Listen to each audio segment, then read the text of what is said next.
Laramie Basin, Wyoming. While neighbors rushed to seal windows, add extra wood paneling, and stock up on propane for winter, a trailer repairman named Ethan Cole started something they had never seen before.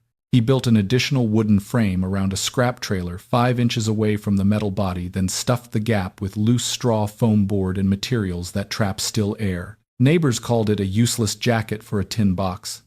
They called him wasteful. They said a trailer just needed sealed floor edges and a gas heater to survive the cold. Still, Ethan kept going, adding reflective insulation, small vent gaps at the roof, and even building an airlock from shipping containers while they watched and shook their heads.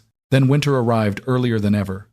Blizzard winds hit 65 miles per hour, blowing snow through every crack in sturdy wooden homes. In standard cabins, water froze solid in buckets placed next to wood stoves. Families burned through propane tank after propane tank, yet woke up to indoor temperatures below 10 degrees. But Ethan's ridiculed trailer, with its so-called ridiculous still air layers, went from dawn to dawn, staying nearly 20 degrees warmer than every surrounding house. What had he understood about wind pressure and heat loss that others dismissed as meaningless? Ethan Cole arrived in Laramie Basin with an old trailer, a few repair tools, and cold weather ideas that neighbors spent months mocking. Ethan Cole did not grow up in lands cold enough to numb bones to the marrow, but over 20 years living and working in RVs and trailers along the Laramie Basin, where winter winds whip across the valley like thin blades, he had learned a truth others often overlooked. A single shell is never enough against what weather is determined to take. In his years repairing mobile homes, he had seen hundreds of steel frames draw cold inward through thermal bridges, had touched panels frozen solid from wind, slipping through the smallest gaps, and had spent many nights in RVs where warmth was maintained only by the still air between thin double walls. Those repeated experiences, combined with times he drifted through winter roads where wind had no obstacles for hundreds of miles, made Ethan deeply understand that wind always finds a way to steal warmth. And that truth became crueler than ever the previous winter, when 3 of his baby goats froze to death in one unusually strong wind night. He found them curled up in straw, tiny bodies stiffening like stones. That image cut into him like a slice of cold wind if he did not change how he faced winter. How many more fragile lives around him would pay the price? So when he spotted the trailer abandoned for 20 years in the corner of the scrapyard, rust-brown steel frame, sagging floor, warped doors, and nearly rotted paneling, Ethan saw potential. Not convenience or beauty, but the chance to turn it into a double-layer structure he had seen work during his RV repair years. An outer metal skin to take the wind, an inner structure inside a still air gap. Others saw junk metal while he saw physics he had once lived by. By late July, Ethan had measured the entire trailer body and began building a wooden frame separated from the metal walls by about 5 inches, forming a uniform rectangle around the vehicle. He used 2x4 lumber for studs, placing them at fixed points to keep the outer frame straight, sturdy, and untwisted in high winds. At the trailer's base, he deliberately left a small vent gap covered with steel mesh, both to release moisture and hold the infill materials. The wooden frame took 4 days of measuring, cutting, and assembling, and only then did rumors spread through the neighborhood that Ethan was building something bizarre no one could understand. After the frame, he began installing foam board panels, followed by reflective insulation.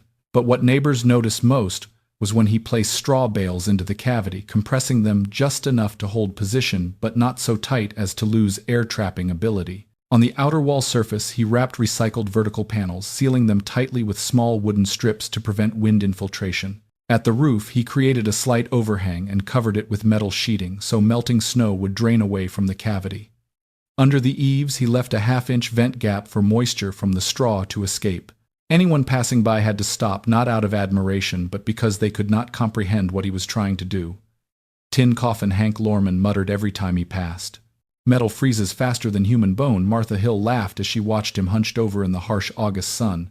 The Whitaker family just shrugged. He's just courting death this winter. The mockery gradually became a daily habit, covering Ethan's work like a layer of snow not yet fallen but already felt as cold. But Ethan continued. No arguing, no explaining, just focusing on each step. He knew he was applying the very principle proven by RVs that survived blizzards.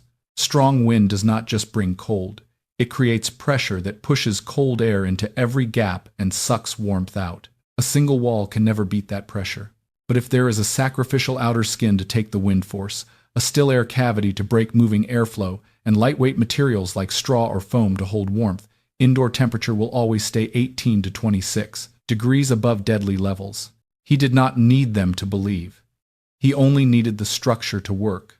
In the evenings, as the sun dipped behind the mountains and cold wind began crawling down the valley, Ethan lit an incense stick and ran it along door edges, panel joints, and contact points between frame and trailer body. Wherever smoke wavered, he adjusted.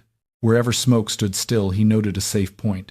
The entire process lasted nearly 2 months, far longer than needed to finish a small wooden house. Neighbors watched him work until late September, early October, sweating under sun, then freezing in wind, only to shake their heads in dismay. They believed the first snow would prove them right. A good wall is always better than 2 bad ones. They could not imagine a thin air gap could break wind flow they saw as unstoppable. But Ethan understood clearly, strong wind does not just cool everything it touches. It creates pressure-driven movement that sucks hot air out and forces cold air in through invisible cracks. Without controlling that airflow, no insulation material is thick enough to save lives inside. And while they mocked him, he carefully adjusted every board, every foam panel, as if he could foresee the freezing nights about to sweep this land. As the first chill began coating fields with thin frost and small snow patches dotted the ground, Ethan was still fine-tuning vents and door seals. Outsiders saw only pointless perfectionism, but for Ethan it was the line between death and survival. Because he knew one thing: neighbors never considered winter, never waits for anyone to be ready. Mid-October, just as Ethan finished final adjustments to the trailer's outer shell, the Wyoming Weather Service issued its first warning. An extremely strong cold front was forming in the north, sliding down toward Laramie Basin and, likely becoming the season's opening winter storm. They called it a winter storm watch, and radio bulletins repeated the numbers. Winds could reach 45 to 55 miles per hour. Temperatures expected to drop rapidly within 12 hours, along with potential for unpredictable gusts. For locals, such warnings were familiar. They resealed doors, gathered more firewood, filled spare propane tanks, and braced for a few bitterly cold days as usual. They were used to fall storms sliding down unannounced, and used to surviving them with traditional methods. So no one saw this storm as overly serious except Ethan, who knew that even a small flaw in wind resistance would let warmth be sucked out like water through invisible cracks. Upon hearing the news, Hank Lorman immediately spoke up during morning coffee at Martha Hill's gas station. He pointed toward Ethan's trailer and declared confidently, "That thing will freeze before my livestock." Several men nearby laughed loudly while Martha slapped the counter, betting customers the trailer would lose heat within the first hour at forecast winds. Skepticism spread like the cold wind about to pour down the valley. They believed Ethan was fighting something unbeatable, and any metal structure would surrender the moment winter tested it. That afternoon, the sky grayed, winds rose faster than expected. By evening, powerful gusts slammed roofs and fences. Winds officially hit 55 miles per hour, higher than forecast. Wind chill dropped to minus 18 degrees F. In homes around the area, familiar signs of penetrating cold began: water in buckets. Near doors formed thin but solid ice layers. Door frames rattled with sad clattering sounds. Wind infiltrated floor edges, making feet feel like standing on ice. Wooden walls, once warm, gradually frosted over, only possible when warmth escapes faster than it can be retained. For many, it was just an uncomfortable evening. But for Ethan, it was the first real test. He lit a small flashlight, entered the trailer as wind whipped the outer panels, and held a thermometer to measure each zone. Though wind howled through the sacrificial outer skin like claws scraping metal, the interior air was unusually quiet. At the lowest floor level, typically coldest in single-wall structures, temperature held between 40 and 45 degrees F, not warm, but enough to prevent freezing. In the sleeping area, he arranged it even reached 52, 53 degrees.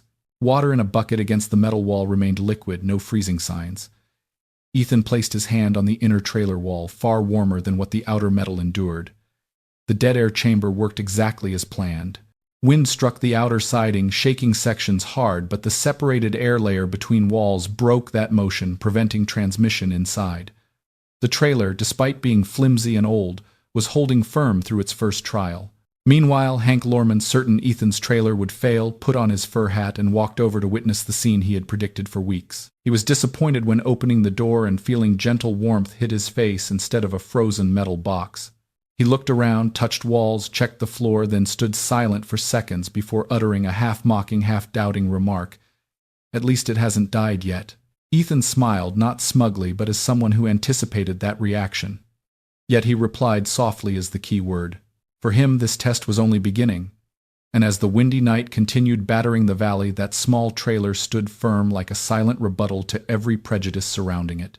The early season storm was not enough to prove anything grand, but enough to open a clear confrontation between the knowledge of someone who lived inside cold metal and the skepticism of an entire community accustomed to tradition. Ethan's trailer, at least that night, passed its first test and laid the foundation for conflicts, surprises, and undeniable truths that would emerge in the stronger winds ahead. The next morning, as winds eased slightly but cold still left its bite marks on every valley roof, Ethan woke very early. He was used to checking the trailer at fixed times, since morning measurements were the most accurate gauge of overnight heat loss. At 6 o'clock he stepped outside with his old notebook breath forming white clouds in the air. The outer metal surface was bitterly cold, with frost forming thick rime, but when he pushed open the trailer door, gentle warmth escaped, making the difference almost visually shocking. He placed the thermometer in 3 pre-marked spots and recorded first day indoor-outdoor difference 19 degrees, second day up to 22, third day slightly down to 21.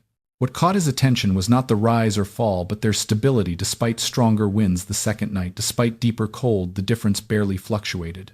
The reason was clear: when the outer shell was battered and shaken by wind, cold airflow lost direct path into the main structure. The dead air chamber he created broke that motion, keeping interior air still instead of swirling like in single-wall homes. He noted this circling stable in strong wind as proof against what neighbors called delusion. Checking fuel consumption showed an even clearer difference. Hank Lorman told everyone that morning he had burned 1.5 propane tanks overnight to maintain 55 degrees F. Propane smell still lingered on his coat as he complained that last night's wind wanted to tear the whole ranch apart. Ethan quietly recorded his own figure: not even 1 tank. Only about 0.8 of a tank used to keep the trailer at similar levels. For him, this was not mere savings. It proved efficiency, that warmth was not pulled out through gaps like in surrounding wooden homes. Saving 40% fuel in strong winds was no small number, especially for people living on every dollar of fuel through long winters. After recording temperature and fuel, Ethan conducted the most important test: airflow check. In hand was a small incense stick, the kind he used for years, checking RV air conditioning seals. He stepped to the trailer's exterior, holding the stick near siding board joints. Smoke was immediately sucked hard toward gaps by external wind pressure. He continued at the door, where smoke pulled sideways like an invisible hand. But inside, running the stick along wall edges, smoke stood nearly motionless. No strong drafts penetrated, no sign external pressure overcame the still air layer he labored to create. In that moment, unseen by anyone, Ethan knew his principle was not just theoretically correct, but operating perfectly in reality. Rumors about the smoke test quickly spread, making Martha Hill curious enough to bring her small thermometer kept under the counter each cold season. She wanted to confirm herself, not trusting second-hand accounts. Placing the thermometer against the outer trailer wall, the reading made her frown, too cold as metal should be. But inside, near where Ethan measured the stable number, made her blurt, "This is bizarre. A difference like this should only exist in double-insulated homes." People began calling it the trailer paradox: outside freezing metal, inside stable like a sturdy storm-designed structure. They did not understand why, but they grew less certain about their earlier mockery. A few neighbors passing the trailer in the morning discreetly stopped longer, glancing at panels without loud laughter as before. Curiosity, once hidden behind jokes, began seeping into their attitudes. But most clung to old views. Just a small storm, they told each other. The real blizzard hasn't come. In their minds, Ethan's trailer had only passed the easiest test. In Ethan's mind, he knew that was true too, and that was why he did not celebrate early. This was only the start of a proof he never wanted, but fate forced him to complete. 2 days after the first measurements, news from the National Weather Service cut through the valley like a sharp slash into the community's fragile calm. This was no ordinary warning. They issued the highest alert: historic blizzard warning. Numbers were read slowly enough to make listeners feel colder than the wind. Outside winds forecast 65 to 75 miles per hour wind chill, possibly -40 to -50 degrees. Widespread power outages predicted lasting 24 to 48 hours or longer, if lines were downed by wind. No one remained casual. People rushed to gather more firewood, fill spare gas tanks, and stuff food into freezers. Conversations at the gas station lost laughter, replaced by silence and worried whispers. Every eye turned to their own wooden roofs, structures that survived many winters, but no one was sure could withstand a storm the Weather Service called rare in decades. When the blizzard's first night truly hit, Laramie Basin nearly vanished under whiteout snow and wind. Wind did not howl like any human sound, but as if a giant hand tried ripping every roof from the ground. Snow slammed windows, building thick banks in minutes. In surrounding wooden homes, multiple failures happened at once. Water pipes burst with dry pops, then spewed white vapor. One family's front door was ripped off hinges by wind, forcing them to barricade desperately with furniture. Children's breath fogged in bedrooms, each exhale carrying parental panic. Floors so cold adults shivered standing long, let alone children, tiny feet trembling like on ice. While the valley drowned in wind and ice chaos, Ethan's trailer faced fiercer attack than any surrounding structure since it sat most exposed without large trees for shelter.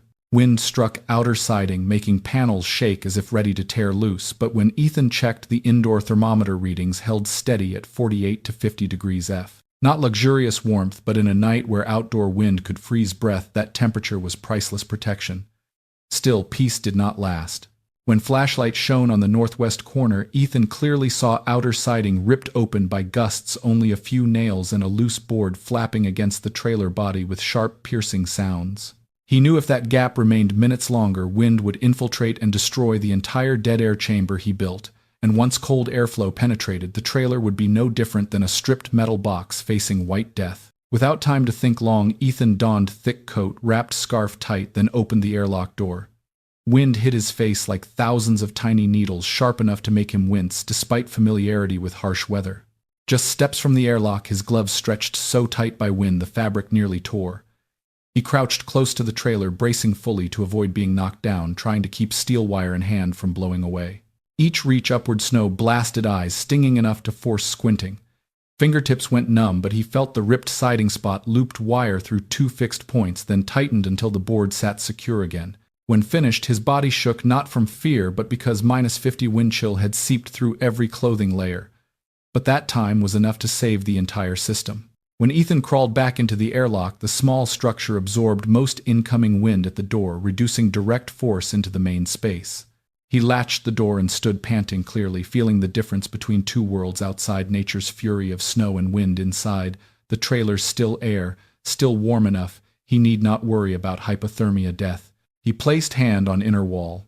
Though outer layer shook as if ready to detach, the dead air chamber held stable like an invisible shield against external chaos. When he returned to his sleeping spot, gentle warmth from the small propane heater maintained even heat not sucked out because wind had no entry. The trailer was not conquered, but Ethan did not fool himself into thinking victory.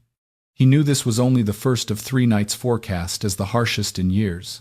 And if tonight's wind already tore, siding the next 2 with lower temperatures and fiercer gusts, would truly test everything he built with 2 months of labor and 1 year of painful memories. Near 2 in the morning, as the valley drowned in wind, shrieking like it wanted to crush everything, Ethan had just dozed for minutes when frantic knocking sounded from the airlock. Weak but urgent knocks, completely unlike wind. He jumped up, opened the inner door in one motion, and saw the Whitaker family huddled in snow faces, pale, green breaths ragged. The mother nearly dragged little Ellie, the girl Ethan often saw playing on their porch each afternoon. Ellie's lips were purple, chest heaving weakly as if unable to draw another cold breath. "Our door." "Wind blew it away," Mr. Whitaker said in broken breaths. Wind had ripped their entire front door off, turning the house into a cold air funnel. With nowhere left to hide, they had only one choice. Ethan said nothing more, just pulled them into the airlock, closed the door against swirling external wind. When the second door opened, warmth from inside wafted out, making Ellie let out a soft, relieved breath like someone rescued from water. Ethan wrapped a blanket around the child, placed her near the small propane heater where heat spread evenly.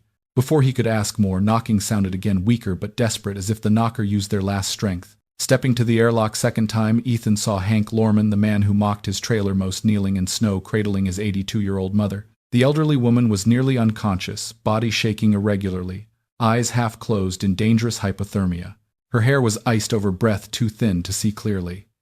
Hank, once arrogantly confident, now trembled not just from cold but real fear. "Ethan," he said, voice hoarse and broken like wind through dry branches, "I'm sorry. Help us." It was no longer a proud man's words. It was a desperate plea from someone knowing without shelter his mother would not see dawn. Ethan nodded, supported the woman, guided her inside, placed her near the heat source as with Ellie. No hesitation, no reproach or reminder of Hank's past words. In that moment, amid howling wind, only one thing mattered, keeping them alive. In less than 10 minutes, Ethan's trailer, once called the neighborhood's metal coffin, became refuge for 9 panicked, freezing people. They crowded, sat close for warmth, but what stunned everyone was the thermometer reading near the wall, 48 to 52 degrees F. Enough to breathe, enough for organs not to shut down, enough for elderly and children to have a chance through that horrific night. One child, eyes still teary from fear, looked around the trailer, then exclaimed in innocent wonder, "It's warmer than our house."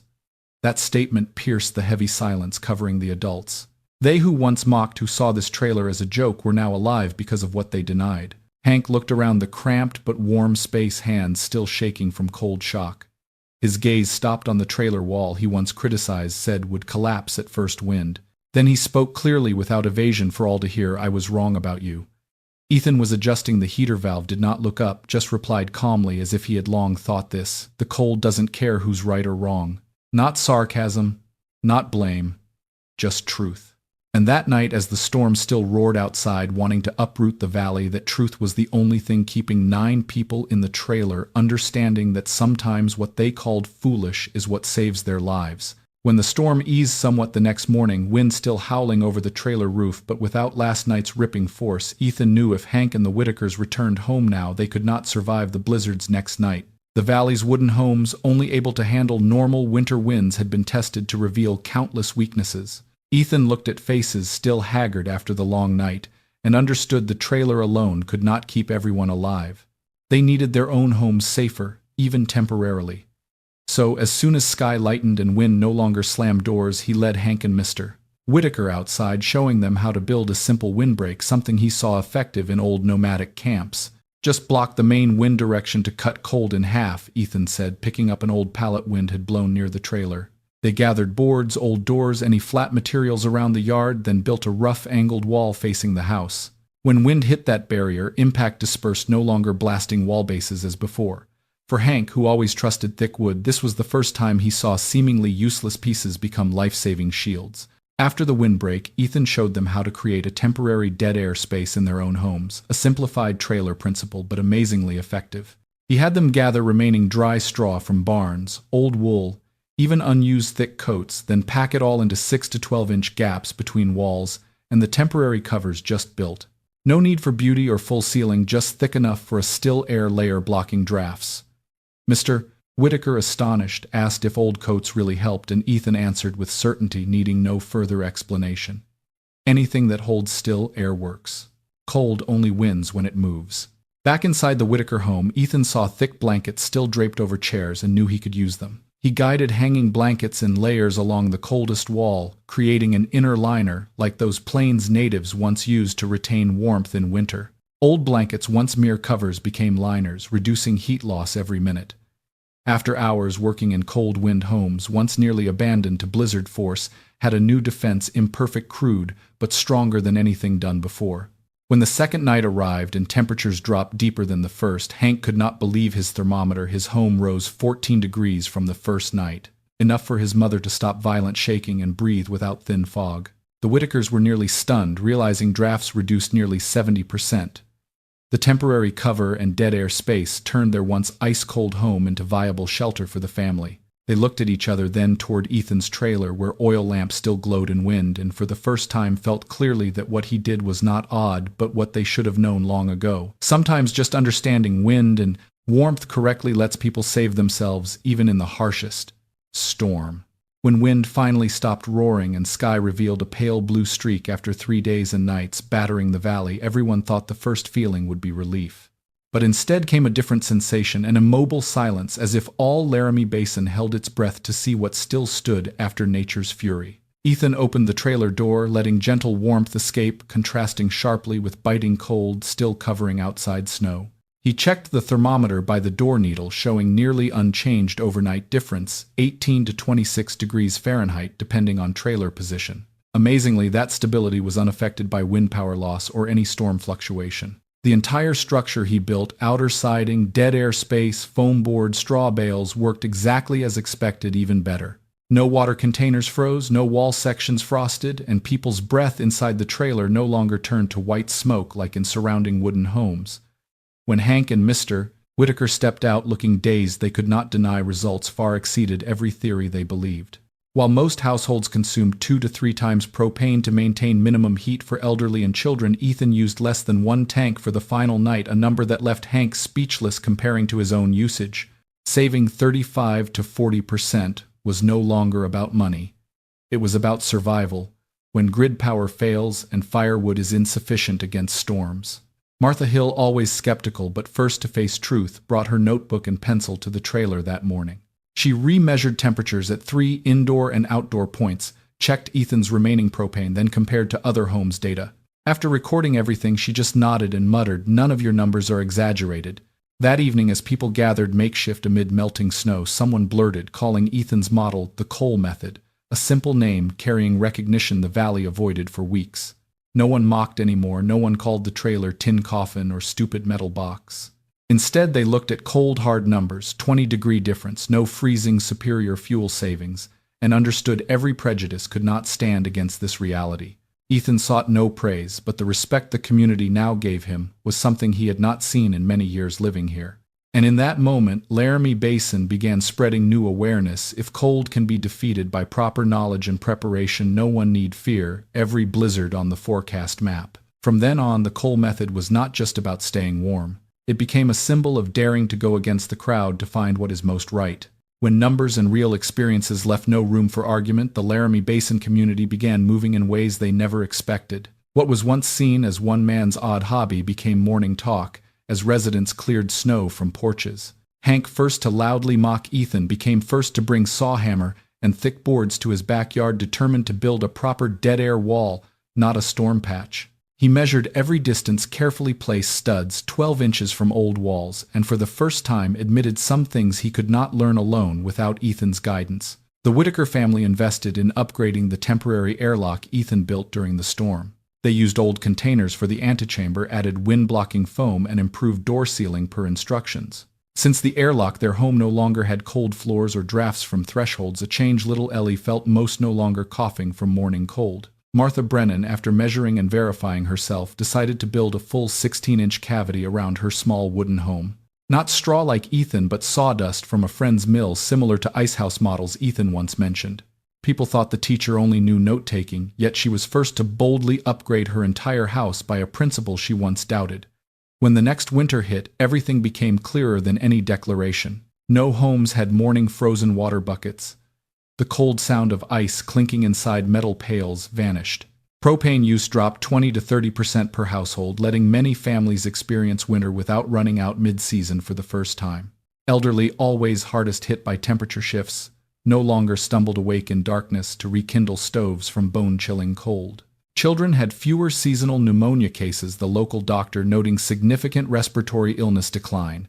This shift seeped into every conversation, from gas station, small cafe to churchyard every Sunday. People no longer spoke of winter in complaining tones, but with smarter, more proactive preparation. And at the center of that change was one undeniable fact: the model Ethan quietly built around his old trailer had become the community's lifeline. No one called it quirky anymore. They called it the only way not to be defeated by Wyoming's increasingly harsh winters.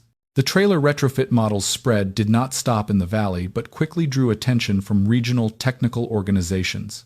When the County Extension Service received initial reports of many households significantly reducing indoor freezing and saving fuel all winter, they sent a technical team to survey Laramie Basin. After a week of measuring real-world testing and resident interviews, they produced a 20-plus page report officially naming the model Cold-Resistant Trailer Retrofit Method. In the document, they detailed Ethan's specifications: 5 to 7-inch dead-air space, foam board straw bales, reflective insulation, and especially the airlock mechanism rated highly effective for temperature difference in strong winds. The report was sent to homesteads across the Great Plains as official recommendation for high-wind, low-temperature areas. That a scrap trailer became the standard example surprised many, but what Ethan did transcended personal experience into genuine technical reference. Soon after, the Albany County local newspaper ran a long front-page article with a striking headline, "The Trailer That Outsmarted the Blizzard." The story recounted everything from Ethan's mockery, the blizzard night sweeping through, to neighbors crowding inside for shelter. They quoted Martha saying none of Ethan's numbers were luck, and emphasized the model could save lives in future winter storms. The paper, usually covering farms and community events, became the place recording an unexpected technical advance for the valley. Not long afterward, a building engineer from Cheyenne who read the article and saw Martha's published temperature data visited Ethan's trailer personally. He brought modern equipment from thermal cameras to wind pressure gauges and spent an entire afternoon examining every layer Ethan built. Standing at the trailer door after measuring heat difference and observing the dead air chamber, the engineer said, one sentence later repeated by all, "The still air mechanism you created matches efficiency of double wall. Cabins we research even more flexible with easy to find, low-cost materials." That statement spread through Laramie Basin like final confirmation that what Ethan built was not just personal innovation but part of this land's legacy. And from then on, every winter arriving, people no longer just asked how much firewood or propane prepared, but, "Have you retrofitted Ethan's style yet?" Since that historic winter, life in Laramie Basin seemed to turn a new page, where people no longer passively watched cold topple everything they built. Ethan never claimed to change the community, but what followed proved otherwise. His legacy spread naturally, starting small, touching every livelihood, every family. Ethan's goats were the first proof. After the heartbreaking loss of 3 kids to cold the year before, Ethan vowed no repeat. And since the cold-resistant model worked, he lost no more to winter. The little goats played around the pen, thick-coated and healthy, no longer trembling. They became living proof that right knowledge can change lives, human and animal. The old trailer also gained a different fate. Once junk metal, it was now respectfully called coal shelter across the region. Locals still told each other about the night, over a dozen people sheltered inside their breath, no longer fogging from cold children sleeping for the first time after 2 shivering nights. Coal shelter became the symbol for overcoming prejudice, mockery, and proving by results, not words. Many young people in the area, especially those wanting to build homes or repair barns, sought Ethan to learn dead air chamber construction. They sat behind the trailer as Ethan sketched insulation layers, wind movement, still air creation, and cheap but effective materials. Ethan kept no secrets. He only said, "The more who know, the fewer who pay with lives." So knowledge spread not by slogans but real working hands. And new stories emerged, not to deify Ethan but to remind of a winter the valley stood on collapse's edge. People retold in church gatherings, cafes, or fields as winter neared. Without that trailer, some wouldn't have survived that year. The statement carried no drama, just raw truth everyone knew. It became an undercurrent connecting people always vulnerable to nature and hard-learned experience through fear. Each new winter, as snow began covering red dirt roads, Laramie Basin residents looked toward Ethan's trailer like a landmark, reminding that knowledge, persistence, and a bit of rightful stubbornness can create life where only surrounding cold was expected. Ethan's legacy thus lay not in one structure or report, but in how this community prepared for winter, stronger, wiser, better at protecting each other. When spring finally returned, ground cracking into soft brown lines after months buried in ice and snow, everything in Laramie Basin looked as if nothing special happened. Wind no longer shrieked through mountain gaps, thick roof snow began falling in large slabs, revealing familiar old wood color. Ethan's trailer sat quietly at the ranch corner, dusted with mud and melting snow, looking ordinary enough that it was hard to believe it once saved 11 lives in one of this land's fiercest storms ever. No more trembling oil lamps inside, no more children's panicked cold breaths, no more shaking hands pressed to walls seeking warmth. It simply returned to its original form, an old trailer improved by persistence and knowledge. When asked if he felt like a hero, Ethan just shook his head, gaze calm as always. "I just wanted to keep things alive." He did not say it for humility. For Ethan, it was the simplest truth. He did not think about the model reports or people calling it the coal method. He thought about the 3 goats lost to cold the year before and the lingering pain after. He just did not want that repeated for goats, neighbors, or anyone in this valley. But the biggest change was not in the trailer or Ethan's temperature notebook. It was in people. Since that storm, no one in Laramie Basin mocked things looking weird, excessive, or overdone. Hank Lorman, seeing any new idea, no matter how strange, paused before judging. The Whitakers no longer told anyone playing stupid games in the cold. Martha taught students that sometimes the right thing is what no one believes at first. The whole community seemed to learn a lesson Winter tried teaching for years. Sometimes ideas beyond norms are what save lives. Standing before that now silent trailer, Ethan knew it would never have a monument or become grand legend, and that fit its nature perfectly. Because in land where wind spares no one, what matters is not appearance but ability to stand when challenge comes. And sometimes over-preparation is exactly enough to not lose what matters most. That old trailer with its still air layer built by one man's hands and experience now became a quiet but powerful reminder. Reality, not talk, is the only measure of right and wrong. And sometimes just one person daring to see what others miss is enough to change an entire community. Thank you for following this inspiring story. Please subscribe to the channel so you don't miss the next journeys. See you in the next video where we continue exploring stories that rise above all limits.